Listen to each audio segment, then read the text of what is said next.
घर जाने का मन है।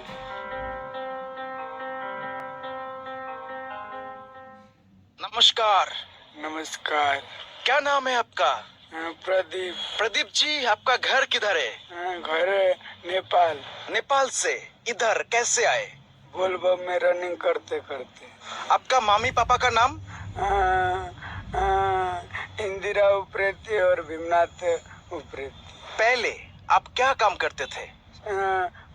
भैंसी और फिर गाय के लिए सोतर सोरने के और फिर काम करता था। नेपाल का लोकल लैंग्वेज है मेरे ख्याल से। थोड़ा बहुत समझ में आ रहा है, थोड़ा बहुत नहीं आ रहा है। উনি নেপালের লোকাল ভাষায় কথা বলছে, যা বুঝতে আমার একটু অসুবিধা হচ্ছে। नेपाल की जिस जगह पर घर है पूरा एड्रेस बोलो। काबरे प्लांचो। जिला डिस्ट्रिक्ट? बागमती। बागमती। घर जाने का मन है?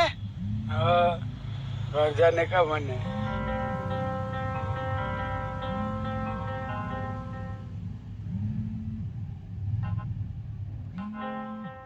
नमस्कार।